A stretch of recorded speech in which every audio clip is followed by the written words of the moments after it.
listening to the bell with mindfulness is one of our practice here in Plum Village.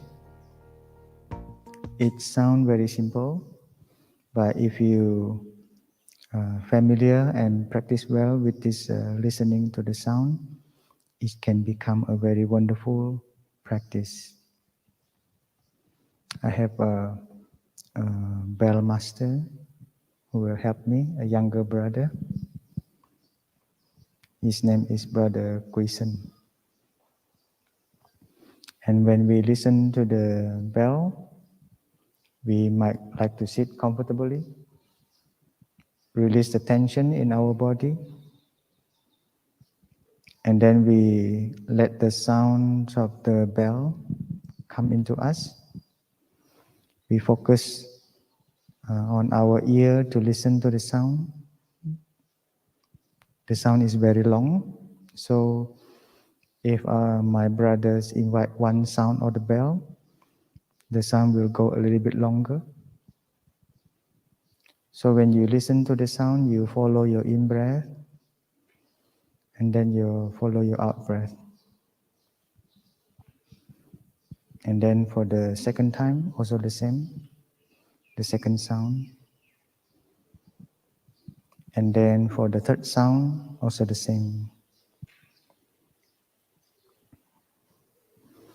This sound can be a trigger to bring our minds back to the present moment.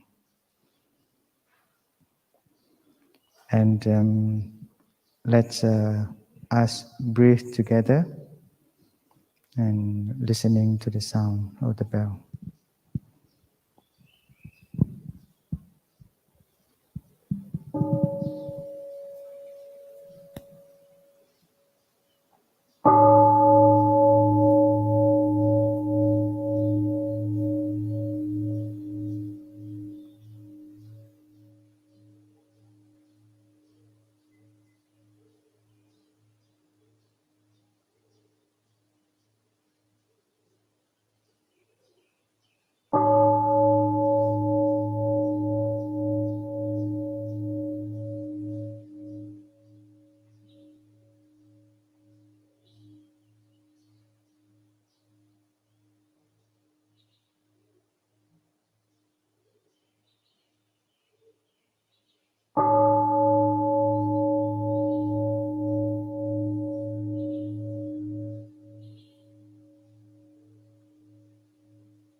Dear Venerable Monks, dear friends, thank you very much for coming to Thai Plum Village, and we are very honored to receive all the lecturer, the staff, and the students from IBSC and MCU, and especially thanks to Venerable Ajahn Virasa.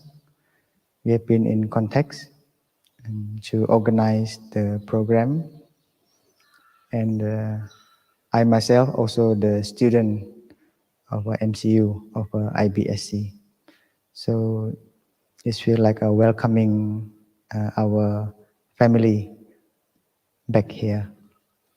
And our center is very happy if we can have a regular program like this, and it's very wonderful. Even though we still have to follow certain procedure of already being arranged by the government. Yeah, so we just try our best to do that. And dear Venerable Monks and friends, please allow me to share a few basic practice and how Plum Village practice mindfulness, because when we talk about mindfulness, there are many information about mindfulness. But in Plant Village, we don't really talk about a lot of theory about mindfulness. So we are mostly focused on the how to practice. So I heard there's a few program, the peace studies program. Also there's a Buddhist studies and also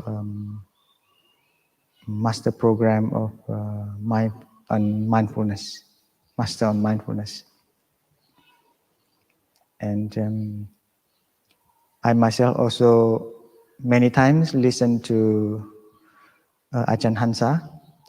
He also many times share about mindfulness, and it's very wonderful to also learn from each other. And in Plum Village, we are a little bit mixed between what we call a Pali scripture and Mahayana scripture. So even our center, we call ourselves Mahayana, but actually we also learn from the Theravada at the same time, because we consider both as original teaching of the Buddha. So we don't discriminate each other. So, oh, I'm Mahayana, I don't study the Pali scripture. No, we study. Even we study a lot of sutta from Pali scripture. And our teacher, he advised all of us need to learn, especially many sutta that related to Mahayana sutta. In the Pali, maybe we call it a Nikaya, and in the Sanskrit or in the Mahayana, they call it Agama. So between Nikaya and Agama, actually there's a lot of a similarity. Of course, the Mahayana, we have a lot of commentary, Sastra, many others commentary from the great master. We also learn. And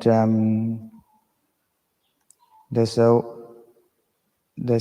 one teaching I particularly want to share with you today is related to taking refuge in the island of oneself.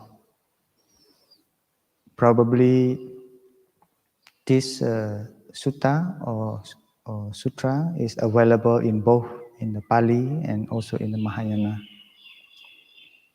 And when we compare, it might be have a little bit different, but the content is very similar. And in one of the book from our teachers, the late most venerable Zen master Thich Nhat Hanh, he wrote a very, I think it's a masterpiece of our master, our teacher, the book called All Paths, White Clouds. We have 3 books. Books 1, Book 2, and Book 3. He wrote the story of a Buddha or Siddhartha in a little bit different way. But he consult the Pali scriptures. He also consult the Chinese Taisho Tipitaka, so to write this book. And at the end of the chapters of this book, it mentioned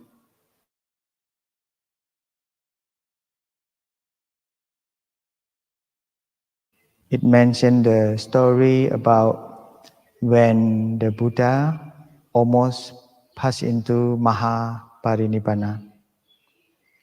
So at that time, so this is the story in the book.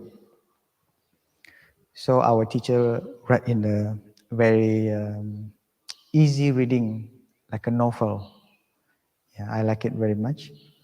So in the story, it tells that the Buddha almost passed into Mahaparinibbana, and Venerable Ananda was very sad.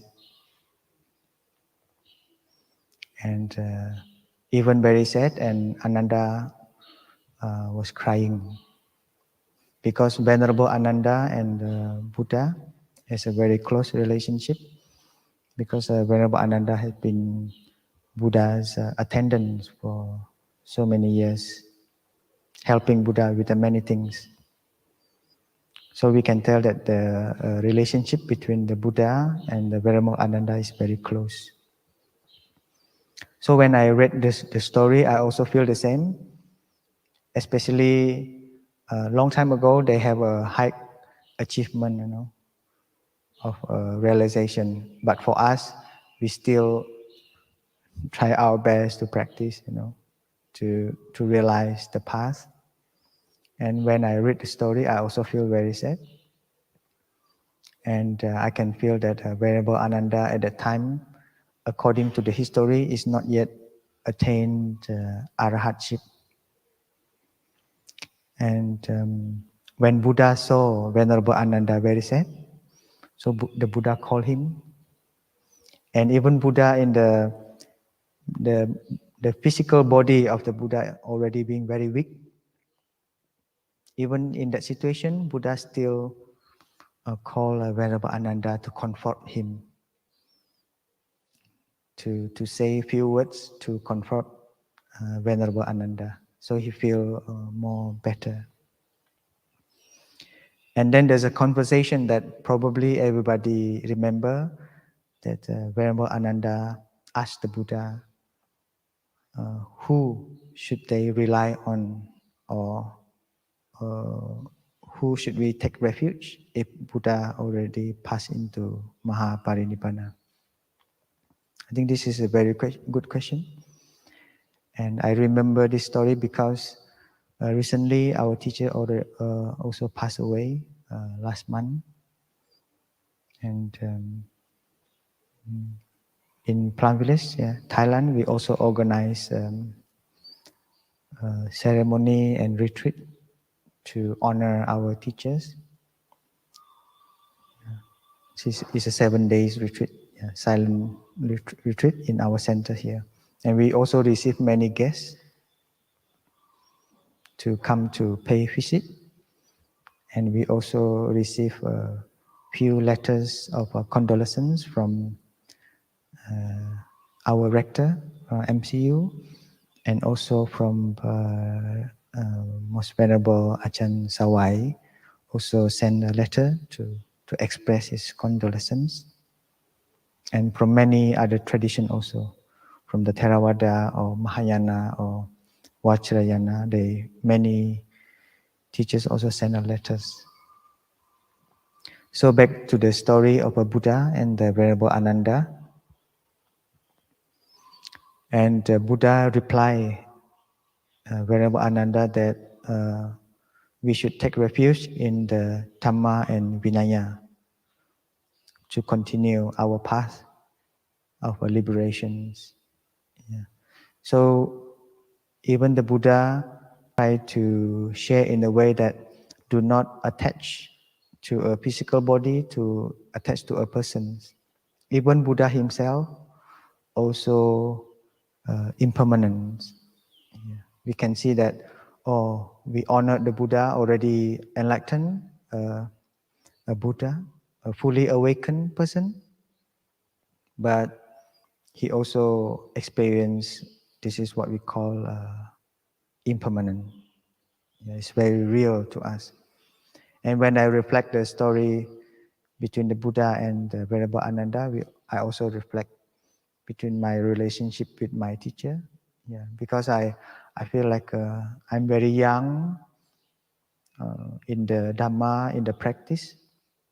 So we always think that we need a teacher to guide us. So when I put my position in Venerable Ananda, so I can feel the sadness, losing a great master, great teachers. I feel like I have not enough to learn, to receive a teaching from my teacher. Yeah, maybe Venerable Ananda also probably feel the same. Even though Venerable Ananda always accompany Buddha everywhere. Yeah, and The good thing is Venerable Ananda he has a very good memory. He said he can repeat whatever Buddha talks. But nowadays we don't have that power. Now we use recorder, we use a video, we use a voice recorder to record a Dhamma talk. Yeah. And in that sutra, particular sutra, also mentioned that we need to take refuge in ourselves. Yeah. That's why it's become a sentence that is very, very influenced to myself. It's called Atta Dipa Viharata. So when I look at the word Atta, it means self, right? Yeah. Atta Dipa. Dipa is mean the island. So we become the island of ourselves. We take refuge in the island of ourselves. I think Vihara is mean a place, yeah, a dwelling place. So we not depend on others. In Plum Village, we also practice in this way. Like in Plum Village, we define our teacher like to bring the teachers in the more down to earth way. So when I read the books, scriptures, maybe I don't have enough capacity to understand the scripture. But when my teacher, the Venerable late Zen Master Thich Nhat Hanh, when he explained, he shared the sutra, and I feel like it's more easier for me to understand. Yeah. Maybe you also have experience when you read the sutra. Oh, what does it mean? You know, even you read 1 time, 2 times, 3 times, maybe it's just difficult to understand. Yeah. So this is the important that we also take refuge or maybe rely on our master, our teacher. And I believe everybody here, probably you have a master or spiritual teachers that give you a lot of influence. And I myself, I can say that my current master is the master who give a lot of influence to me. And my progress in the Dhamma, in the spiritual practice, is also due to him. Yeah, his guidance, his Dhamma talk, his way of the way of he living his life. Yeah, is very very helpful. Of course, not only to me, but to all the monastic members of Plum Village. And then our teachers, he expressed the term of a Buddha related to mindfulness. So he said, actually, the Buddha is our mindfulness. So we can attain the Buddha. You will start from the mindfulness, being aware in the present moment. You know, we have clarity, we have understanding. Yeah. So at the very beginning, I also not very understood very well why our teachers say that Buddha actually is our mindfulness. Oh, so we have to practice mindfulness in order to realize the enlightenment or be awakened. And then when we practice mindfulness again and again, actually, sometimes the Mahayana will say that when we practice mindfulness, we become a Buddha. Oh, how come? Maybe this is a short-term Buddha. Or sometimes our teachers like to say part-time Buddha. You only become a Buddha for a very short time. And then you lose the Buddha again. Yeah. It means like we lose our awareness very quickly. And we cannot maintain it for too long. That is why in Plum Village we practice mindfulness everywhere. You go to residence, you go to dining hall. We have a clock that will chimes every 15 minutes. Yeah. And for you who are maybe the first time when you arrive here, probably you feel a little bit not comfortable because when you listen to the bell, you have to stop. Basically, you stop totally. When you're walking, you stop. When you're talking, you also stop. Even when you're eating, we also stop. Yeah. But the only thing that you should not stop is the breathing. You have to continue to breathing in and breathing out. Yeah. And during you stop, you relax your body, aware, come back to your body, and then aware of the in-breath and out-breath. So this is how we apply the very basic sutta. We call it Anapanasati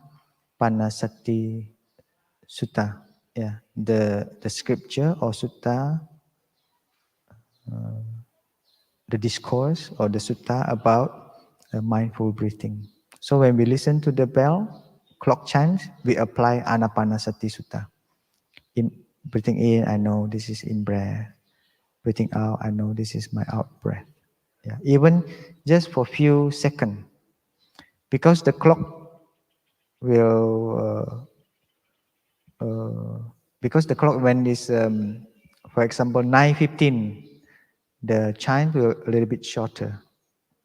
9:30 is longer, and then 9:45 it will be longer, and then you will know when is the longest.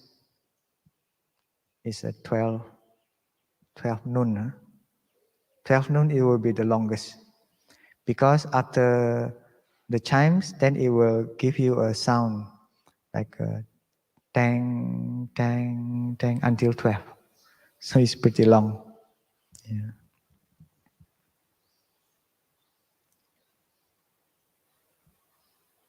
So for those who practice at the very beginning, maybe you don't feel comfortable, but slowly when you see everybody stopping, and then you try to practice together, and then you can receive the benefits of this kind of practice.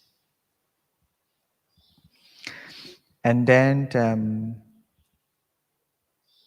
so the Plum Village try to express in the simple way about the teaching of the Buddha. But we are not simplify the teachings. Yeah. But we always have to start with a simple way, simple sentence to explain, to share about the teaching so we can practice. Especially for young people. If you try to share in the complicated way to the young people, they don't want. Oh, why practice Buddhism so difficult? And why you explain very complicated in a very complicated sentence, and they run away.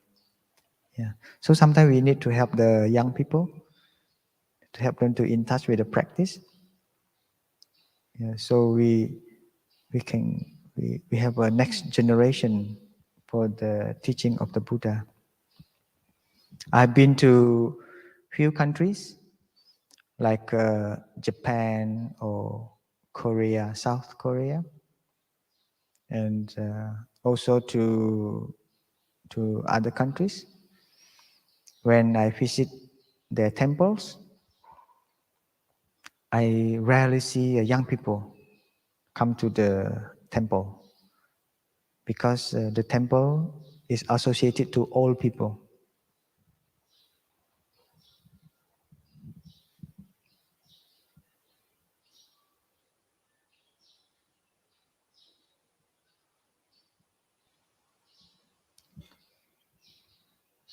So like one time I visited South Korea with my teachers, and I was surprised to see all the audience is women. And then I try to look, where is men? It's only few of them. Yeah. There's a few friends told me women are more spiritual than men. I said, yeah, maybe. I say, Yeah, but we are not very sure. Huh? And I visited Japan also. Yeah, and most of the young people, they associated the Buddhism with the funeral service. So you only can see the monks or, or the priests, in the Buddhist priests, in the funeral service. So they associate the Buddhist monk with the funeral service. But actually, this is what happened in Japan. And in other countries, we hope we can bring a new wave, bring a new fresh air of Buddhism to them. Yeah. But of course, we also have to study in depth the teaching so we can convey the message correctly. And to facilitate our practice, our teachers share the Dhamma in a way that Dhamma or Dharma is the way to practice. Yeah, and then that's why we said it. Dharma is the breathing. So the Buddha is the mindfulness. Usually I prepare a slide presentation, but this time I just wrote down few things to share to you to make it easier.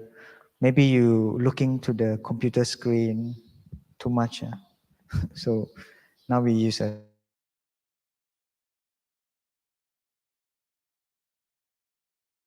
we practice being an island. An island, okay. Island unto myself.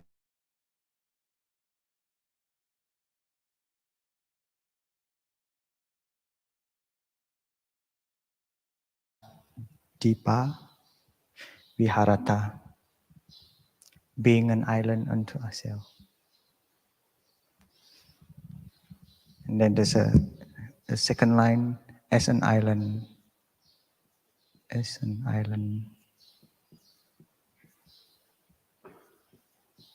unto myself.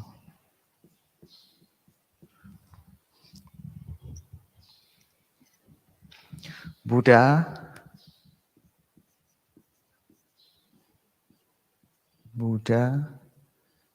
is my mindfulness.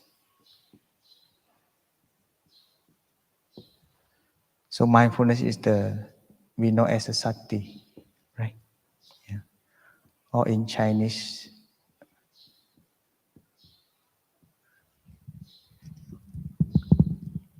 the Chinese tradition, they are very, I think, according to me, they are very good in how to express this sati. Because they use two words. The first word is called present moment, and then the second word is the heart. So when the heart come back to the present moment, it's called sati. So every time when I reflect on the sati, I will always remember the key word that when the heart or the mind come back to the present moment. If you know Chinese character, I think you know it very well. But when I try to read a journal or article about sati or mindfulness, then I will read a lot of theory and according to this, according to that. And sometimes when I read a lot of theory information about sati, I become very confused. Yeah. So maybe we can start from a very simple way to um, to understand the sati, the mindfulness. In Plum Village, when you listen to the bell, you come back to your in-breath and out-breath. That means your mind in the present moment. So this is a very simple way to describe a mindfulness. Actually, this is a song. Yeah, so I write to you the song. So it's shining near, shining far. Probably you would like to say near or far. It means like probably all directions.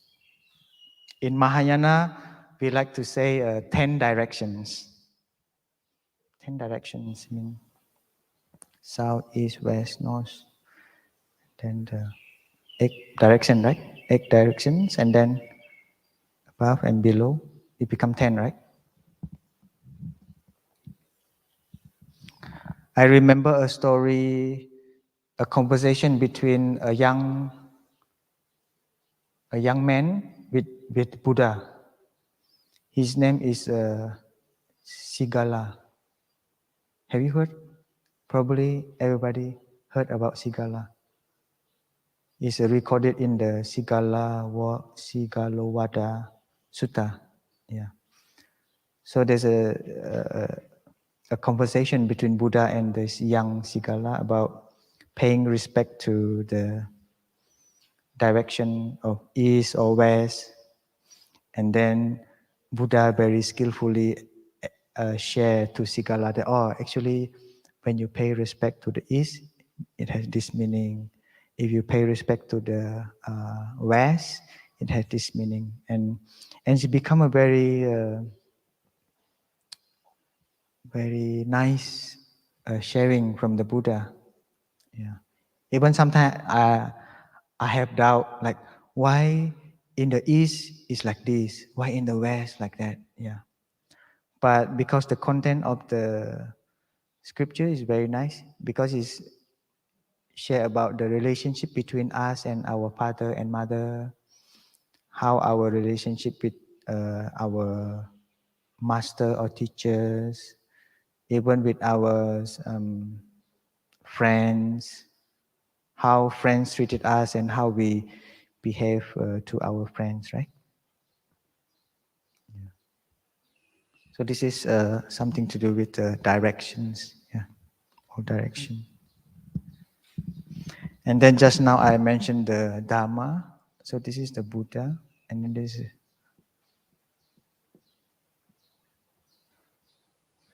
is my breathing.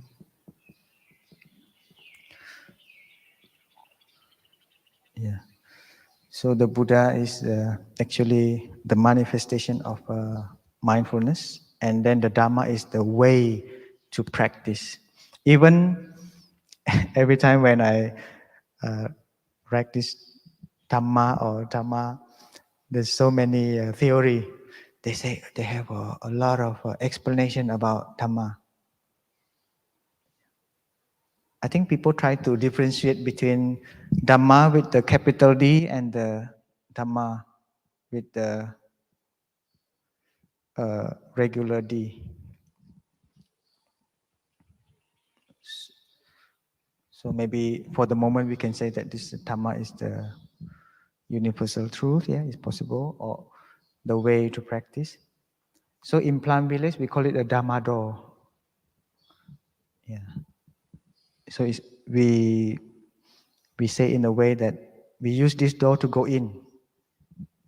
Yeah. So to go into the practice, we use this breathing. Breathing. Anapana, correct?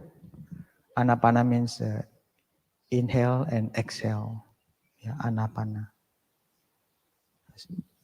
By this breathing.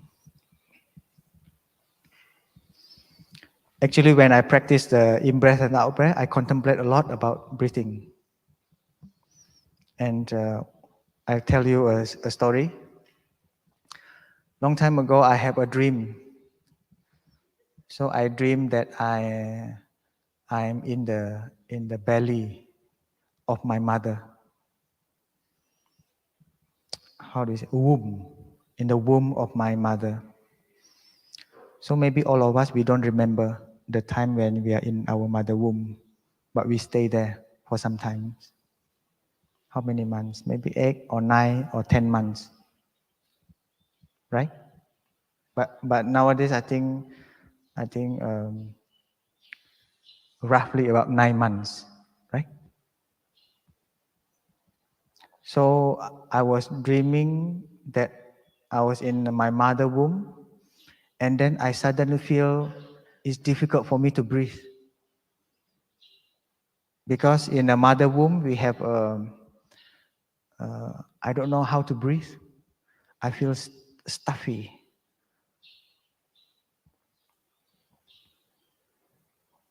Maybe we can try to imagine, what happened if I'm in my mother womb? Can I really take an in-breath and out-breath? No, not possible. Because maybe our nose cannot function properly at the time, right? Then I come to realization that actually my mother breathed for me.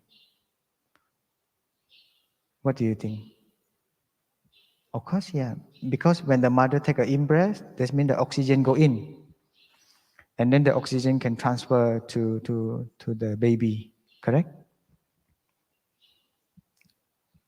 Imagine if the mother say, oh, I don't want to take an in-breath today. So the baby also cannot breathing, right? Yeah. And then at the same time, I also have a realization that everything that the mother eats will goes to me also, right? If my mother eat a banana, then I receive a banana.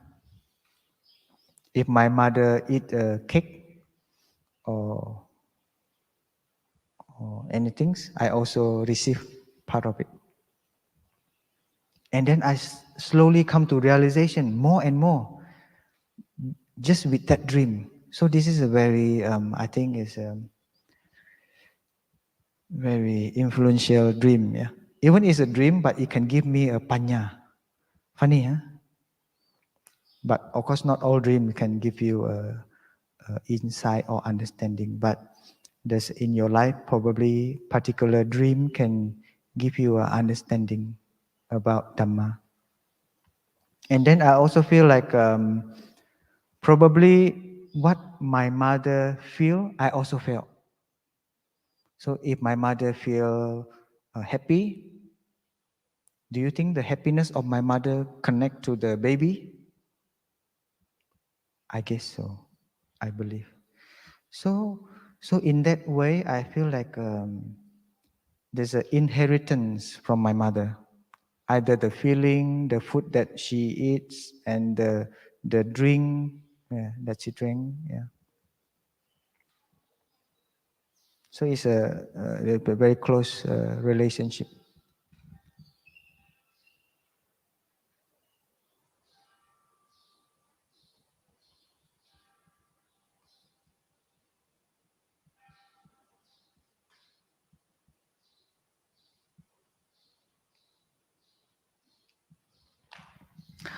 I hope I can have more this kind of dream because it's very nourishing dream. Yeah. So the breathing, I think, is very important. So during my time in my mother womb, I actually don't breathe with my nose, but probably breathe with call it an umbilical cord. Umbilical cord. It's a very special special things that nourish the baby.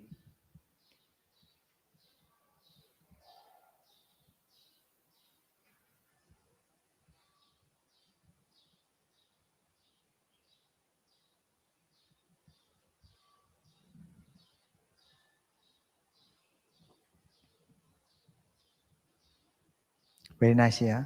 Sometimes the bell from the sister Hamlet, sometimes the clocks downstairs, and sometimes the bell from brothers. So we are in the center. We receive from all directions. And then the contemplation can go on very long. Because we have a lot of time to contemplate on the breathing. So I also contemplate that when my mother gave birth to me, so my mother no longer breathes for me anymore. My mother no longer eats for me anymore. I have to eat myself. I have to breathe myself. Yeah. So I leave it to you. So only contemplate by using this breathing as a Dharma door. I feel like I can contemplate the whole scripture of the Buddha.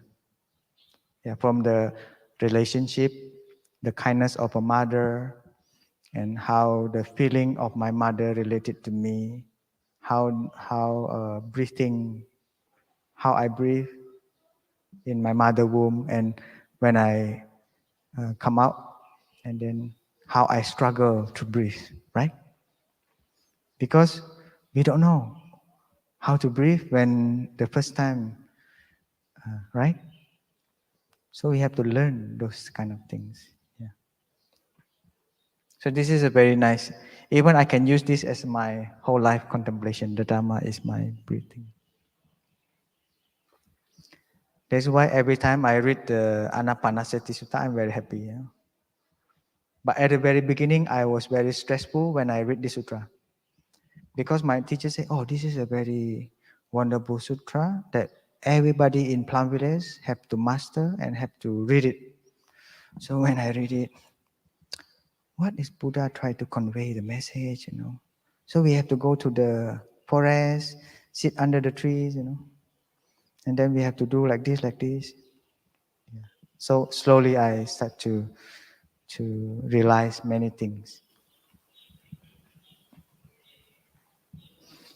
So when we practice this breathing, we can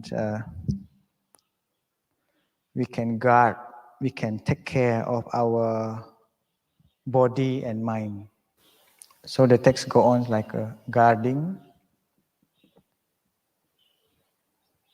guarding body and mind. Body and mind. Yeah, body maybe is a kaya, correct? Kaya, and the mind maybe a chitta. Yeah. So in the sutra also say that when we practice mindfulness of breathing, and then we actually guarding our body and mind. Yeah. Maybe you remember a story of in the gate, there's a guard. So if the guard alert who in and out from the city, they will know correctly what kind of mind manifests at that time. Angry, you know, frustration, happiness, or joy. So we know clearly.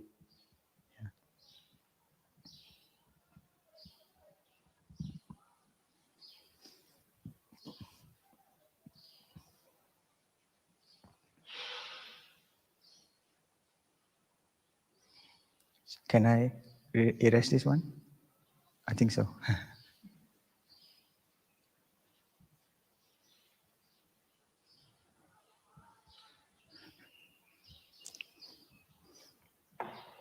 And then the song goes on, I'm free. I'm free. Free. Free from what? This is a good question to you. I would like to free from anxiety, free from disease, I think.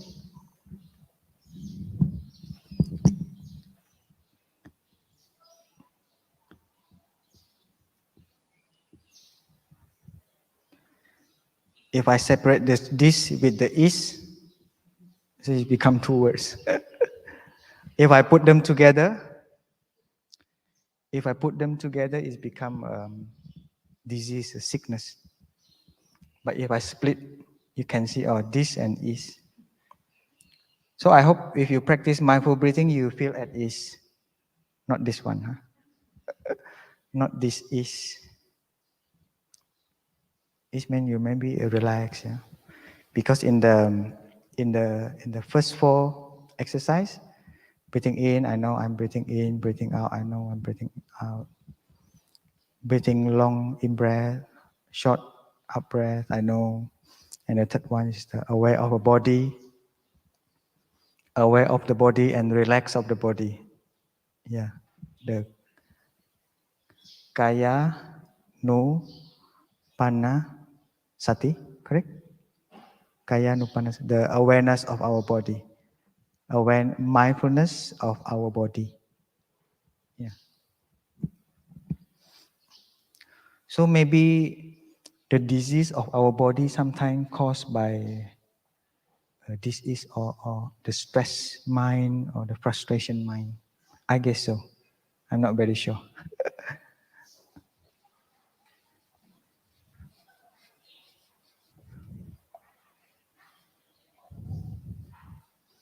It's difficult to erase the disease.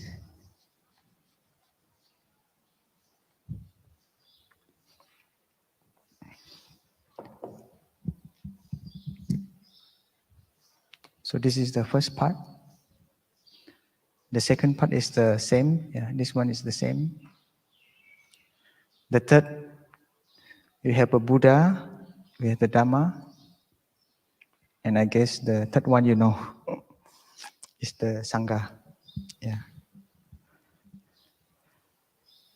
Sangha. Sangha is my 5 skandha. In Pali, I think skandha is the Sanskrit. So in Pali, khanda, correct? Yeah, khanda. 5, okay? 5 aggregates, if in English. So these 5 aggregates is very interesting. We have, let me try to look at my, we have rupa, we have vedana. Rupa is the form or body. We have vedana, feeling. We have samjna or sanya, perceptions. And we have a sankhara, or in Sanskrit they call it a samskara, or formation or mental formations. We have vijnana or vijnana, consciousness. But I cannot go into these 5 aggregates. It will take a long time. Yeah. So it's a form, feelings, perception, mental formations, and consciousness.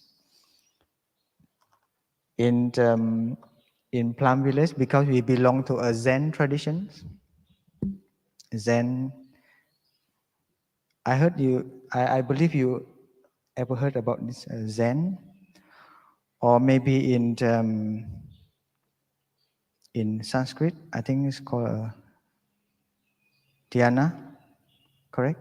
Correct me if I'm wrong. And in Pali, jhana, double N, correct? I'm not very good in the remembering this. And in Chinese, let's say Chinese is I think like this.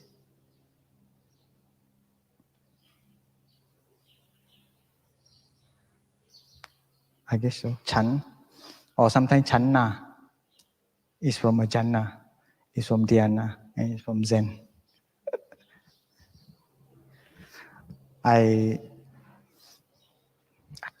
undeliberately found out that actually they are one family. We are just using a different term. At the very beginning, oh, Zen is very cool. And then I found out, oh, it's actually a jhana. Because in the Pali tradition or Theravada tradition, you talk about jhana, several levels of a jhana, the concentration or absorption. Dhyana.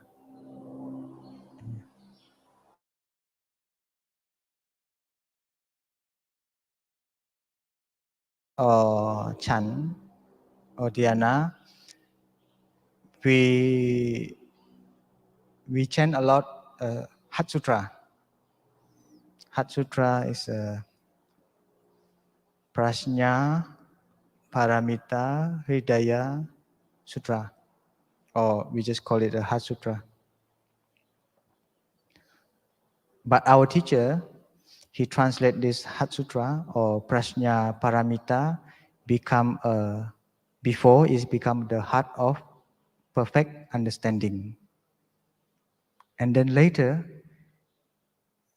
he retranslate this Prajna Paramita into the insight that brings us to the other shore. This morning, we don't chant, yeah. Maybe tomorrow, or I don't know. Maybe I'm not sure. But in the ceremony, usually we chant this Hat Sutra. So in Hat Sutra,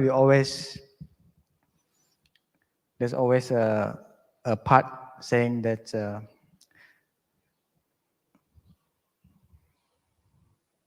form or body, this body is emptiness, and emptiness is this body. So rupa is sunyata, and sunyata is rupa.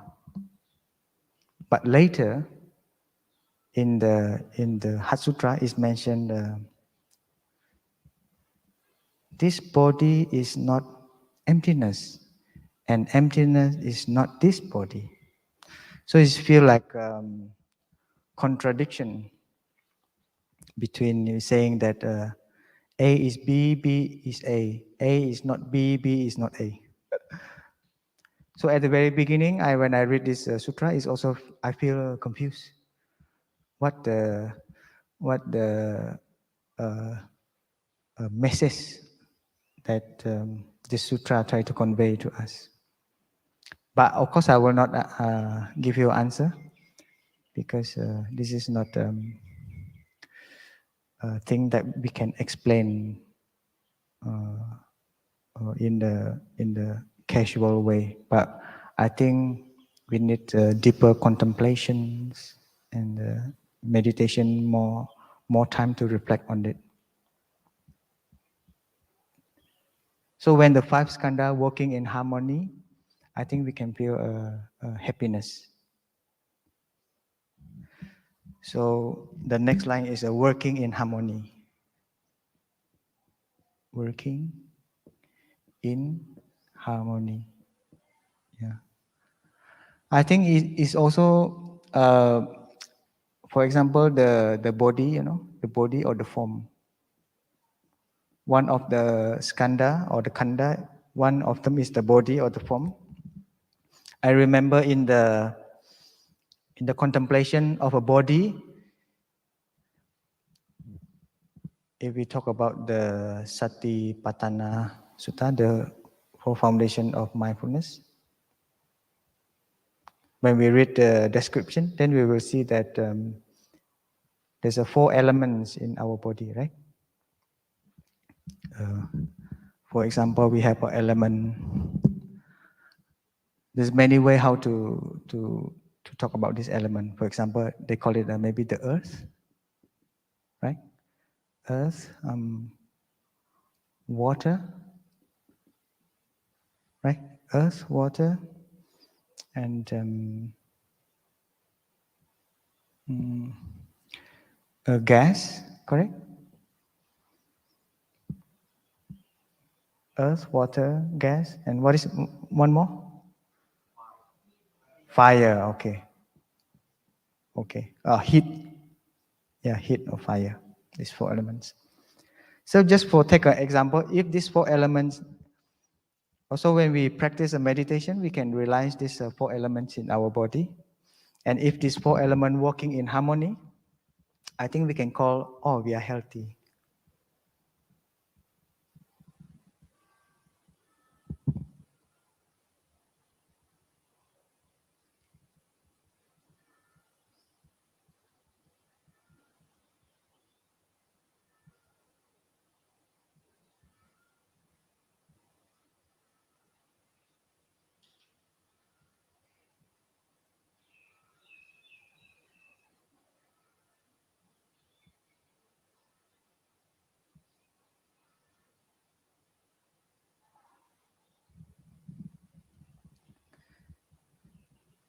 So when we go into the contemplation of our body, usually we will come into these elements. Yeah.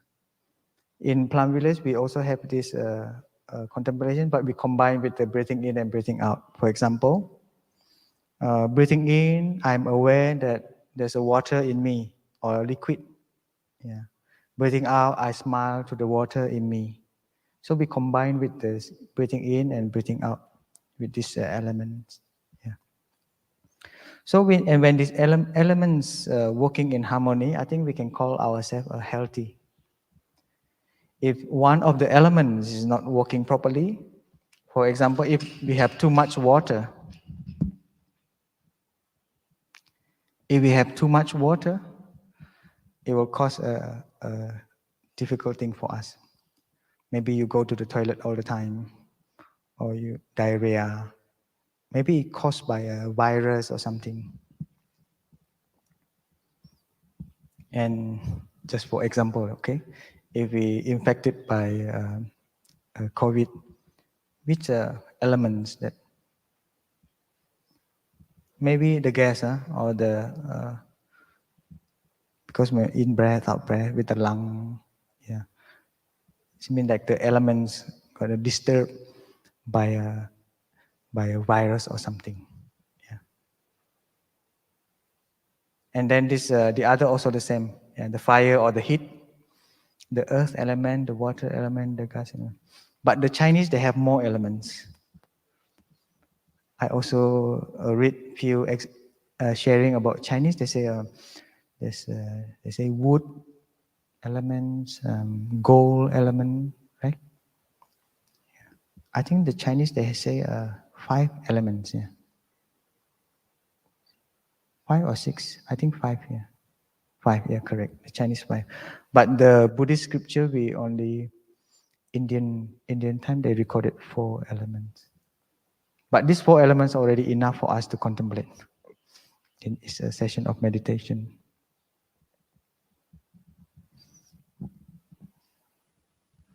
Sangha is my 5 skandhas and working in harmony, taking refuge in myself.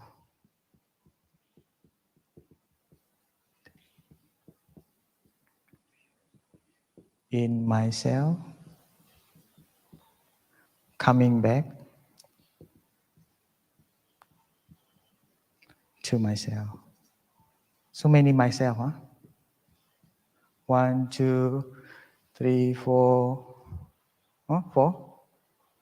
1, 2, 3, 4. Coming back to myself, and then I'm free. I'm free. Second time, I'm free. And then the third time, I'm free. I'm free, I'm free, I'm free. Free from what? Good luck.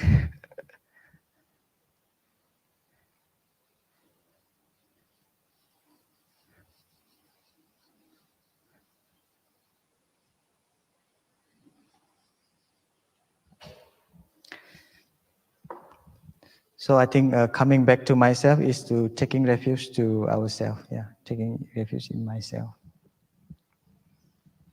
So when we say taking refuge in the Buddha, taking refuge in the Dhamma, taking refuge in the Sangha, correct? In Pali tradition, we read a Buddhang saranang gacchami, correct? Dhammang saranang gacchami, Sanghang saranang gacchami. And then Dutiyampi and Tatiyampi. Dutiyampi the second time, Tatiyampi the third time. We take refuge. But in our tradition, we take refuge in the Buddha, the Dhamma, and the Sangha. And then we also try to aware that there's a Buddha in me. In the Mahayana tradition, we say there's Buddha in me, the Buddha nature. And then we start from the Buddha in me, start from mindfulness. And when we practice the Dhamma, it means we take refuge in the Dhamma. So when we feel uneasy, we feel angry, frustration, If we take refuge in the Dhamma, it means like in plant village, we practice this breathing. So in plant village, we have a practice when you realize that you feel a lot of anger in you, we should not talk. We just have to practice noble silence and observe our breathing, or maybe practice a walking meditation, slow walking meditation. So when we practice like this, we can guard or we can take care of our body and mind. People say when you get angry, your body have a lot of tension, have a lot of dis-ease. So this is a few basic things to help you to relate more to the way or the approach of plant village. And I hope tomorrow my elder brother will share more about maybe peace, about other related things. Yeah. So I would like to invite one of my brother to come up. His name is Brother Phungkang.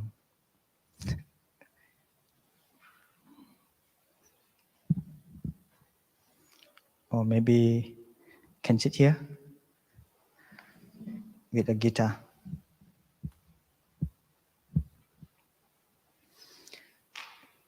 In plant village, we sometimes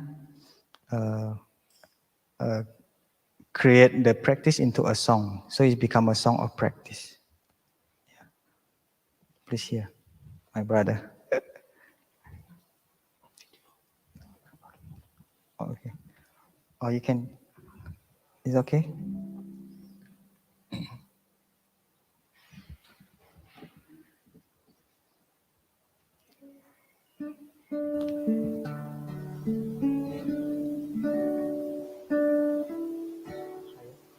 Okay.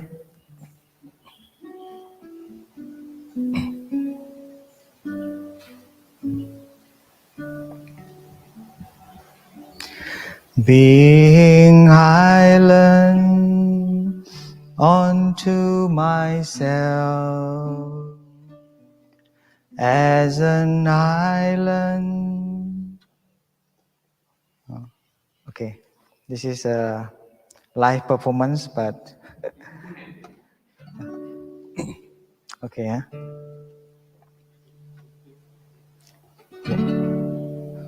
No, I cannot. I can.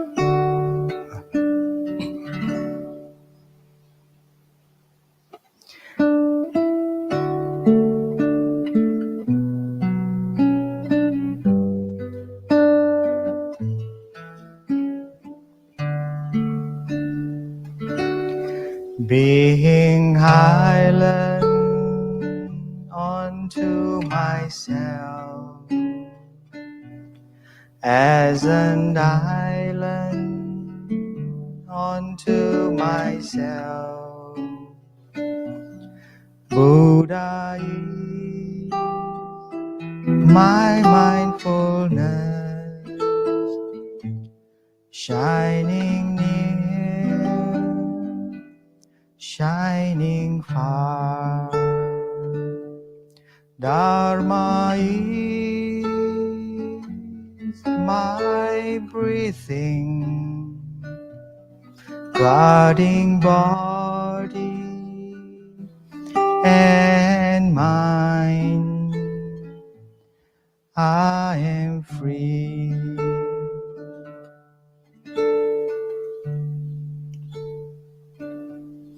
Being island unto myself,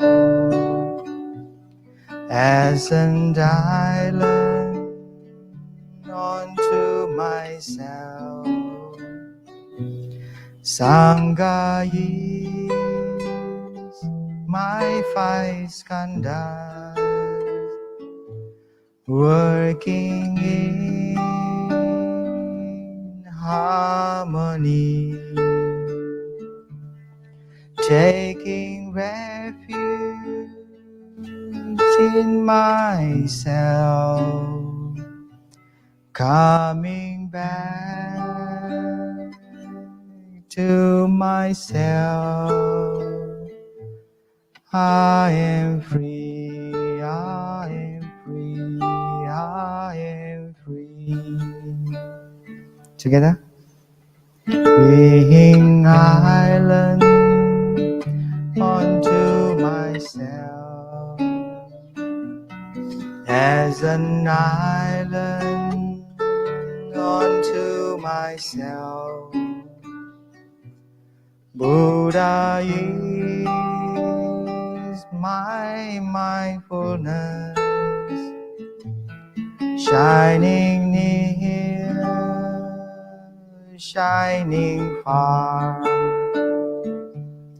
Dharma is my breathing, guarding body and mind. I am free.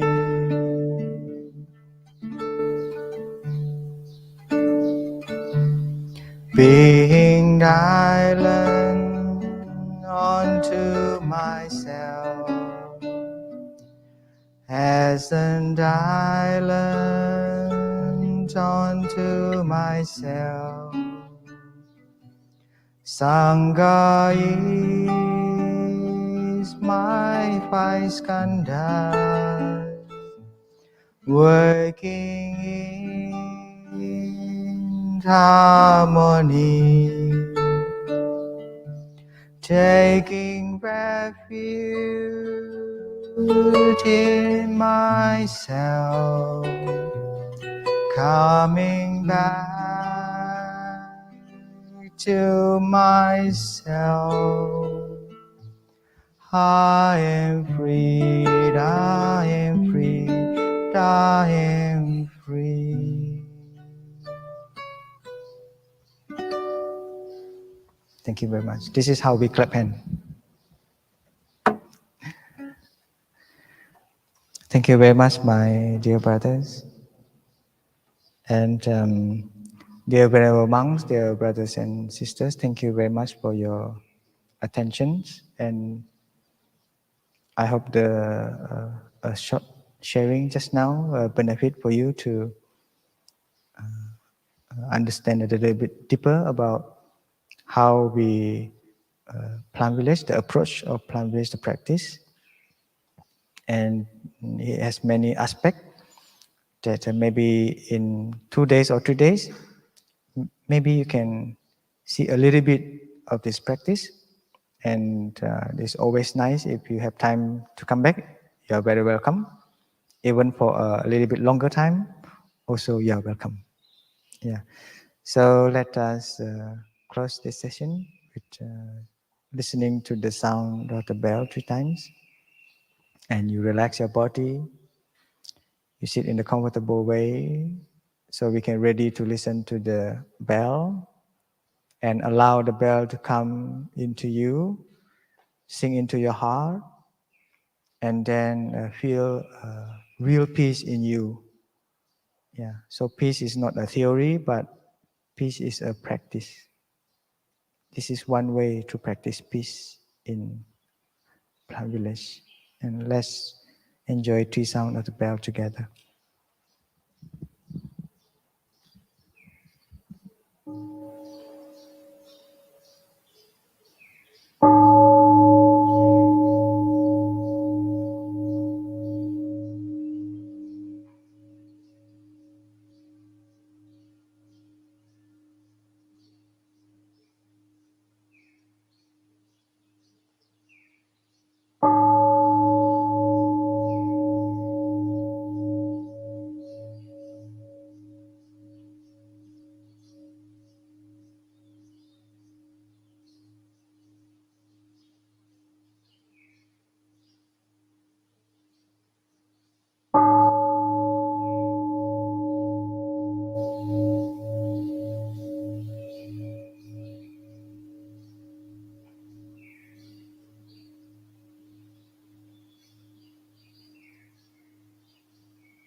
You can unfold your leg and give a little massage.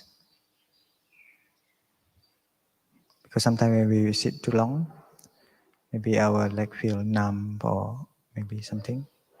Yeah. So to help the the blood flow.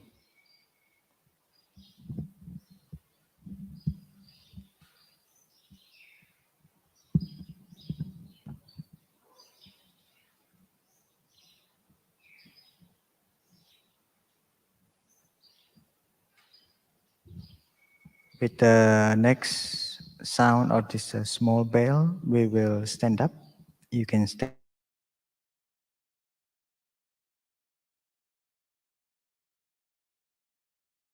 bow to each other, and then the next sound of the bell again, we pay respect, bow to the Buddha.